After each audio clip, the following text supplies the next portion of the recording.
Hey guys, welcome back. This is eliminating all vocal tension immediately. If you're interested in vocal technique, pick up my ebook. It's called Becoming a Natural Singer. Links in the description. So let's just establish what is vocal tension. We've got certain muscles that should be active and engaged when we vocalize and use our voice. And we've got certain muscles that need to stay relaxed. Vocal tension is when those muscles start doing work that's undesirable, that gets in the way of the mechanism, shall we say.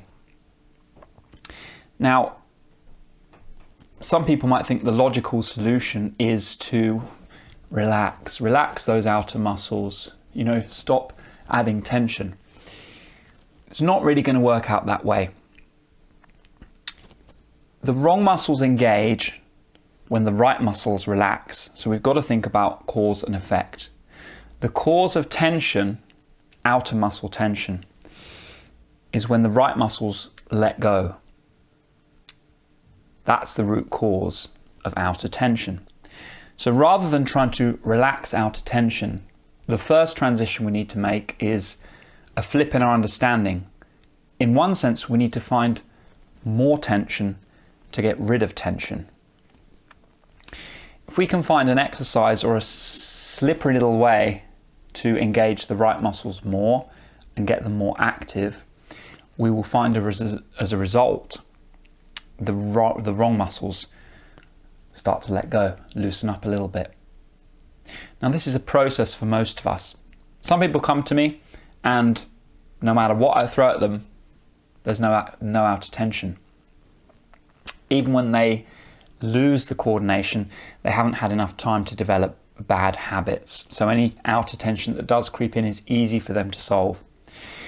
They're on the better side of the spectrum. They just need to discover the right muscles more. And as they do that, the risk of outer tension will subside and they will have a nice free vocalizing, however you would say it. They'd have a nice free voice. However, people on the other end of the spectrum, people who have let go of the right muscles consistently for a long time and allowed the wrong muscles to engage, they've got a reflex. They've got something that they can't get around. It's like a vice on their voice. Very, very tricky. Now, the exercise that Seth Riggs came up with, it's one of my favorites in terms of functional exercises that take all of the nonsense out of what you're doing. An exercise that eliminates variables is the squeaky door. Possibly the most important exercise after lip rolls, or even maybe before lip rolls. Gets rid of so many variables. So what is the squeaky door? It's this little exercise. Now, sometimes people recommend doing it with your thumbs pressed in your jaw here, the soft part of your jaw, because that's one bit of outer tension that can come in that you can monitor. There's other outer tension around here that's harder. You can't really monitor it. You just have to develop an awareness of it slowly. But the idea of the squeaky door is we do an octave and a half and we take our time with it. Now what will happen when your tension comes in at any particular point is you won't be able to do the squeaky door effectively. So you'll have initially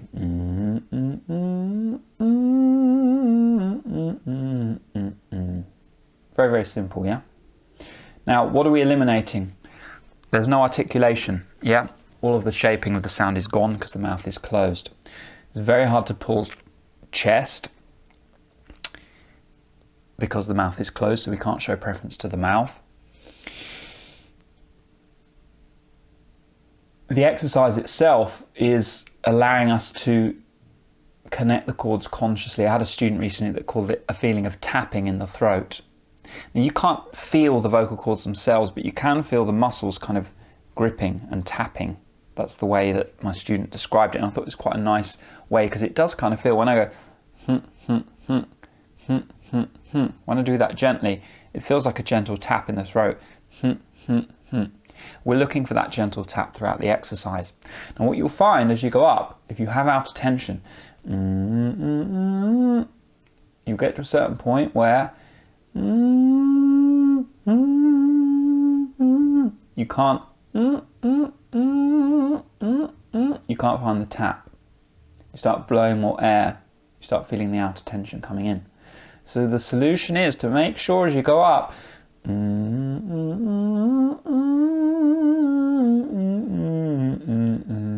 you feel that gentle tap throughout. And as soon as you start losing it, you know that the right muscles are letting go. It's impossible to do this exercise wrong if you have gentle tap and consistent airflow through there. And you can take it slow. You just have to make sure that you squeak. You don't push, you squeak. That's why it's called the squeaky door. Now at the top, I should still be able to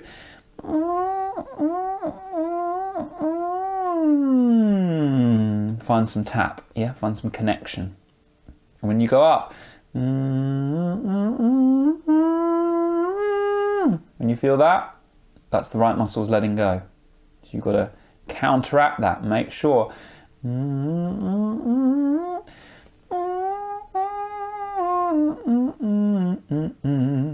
Just needs to be a little bit.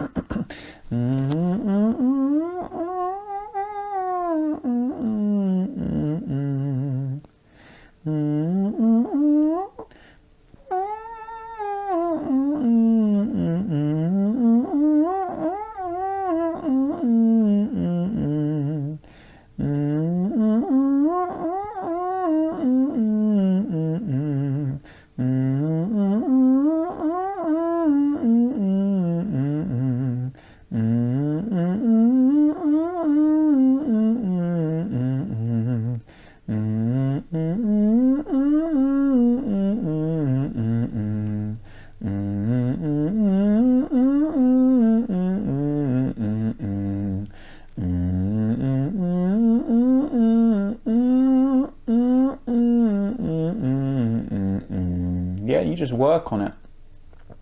What I'm looking for is a gentle tap, a gentle squeeze, and any sense I get of pushing more air, any sense I get that I can't quite find that the grip on it, that horizontal tap, I have to reset and try again. Come back down, see if you can get it perfect, and then gradually bring it up.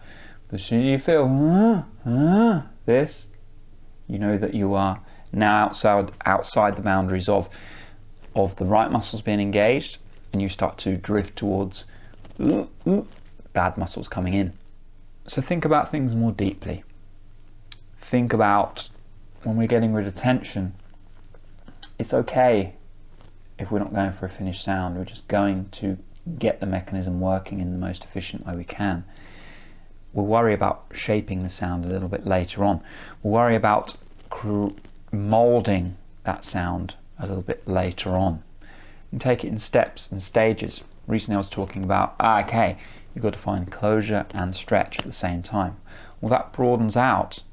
You've got to find coordination, and then you've got to work towards shaping and refining that coordination into something pretty.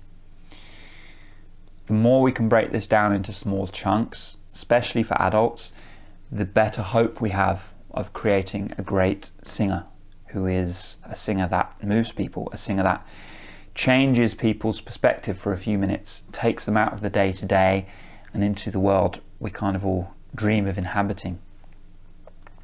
That's what great singing does, and that comes down to breaking things down into tiny chunks and taking it one step at a time. Anyway, that's the squeaky door, and that's how to get rid of vocal tension immediately. You'll find you can connect the vocal cords, resist the urge to breathe out and push air, keep the airflow under control, find that little tap, take it through your range. When you start losing it, come down, start figuring out, well, when am I losing coordination? Just there. Okay, let me try again.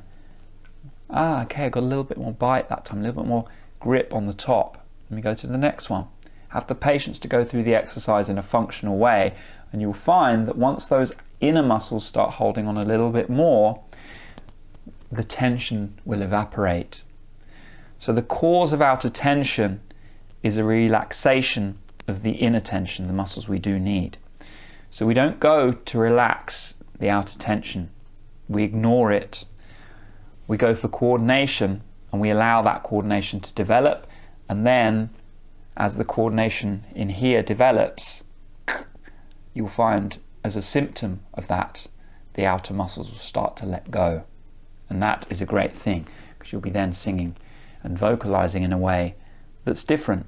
Certainly if you've got a lot of tension, it will just feel, wow, that is not something I've experienced before. Anyway guys, let me know your tips in the comments below. How do you, or how have you removed vocal tension from your voice?